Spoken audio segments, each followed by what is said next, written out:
How to change language in Amazon Prime Video. Hey everybody, welcome back to the channel. In today's tutorial, I'm going to show you guys how you can easily change language in Amazon Prime Video. But before we get started, don't forget to leave a like down below and subscribe to the channel. On that note, let us jump right into the video. So the first thing you're going to have to do is open up any web browser and simply search for primevideo.com and make sure that you are logged into your account. And once you're logged in, all you need to do is click on your profile icon at the top right corner. And then from here, you could click on sign in and then simply log into your account.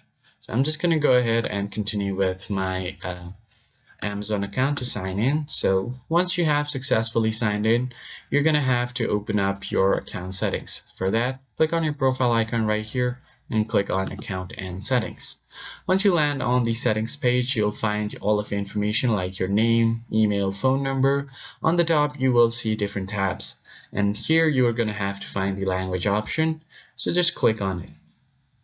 Now the Prime Video website will appear in the same language for all the profiles on this account. So if you want to change it, click on change and you'll have all of these available options. So if you just go ahead and choose a different account, different language, click on next, and as you can see, the language has been changed. So I hope you found this tutorial helpful. I'll see you guys on the next video. Thanks for watching.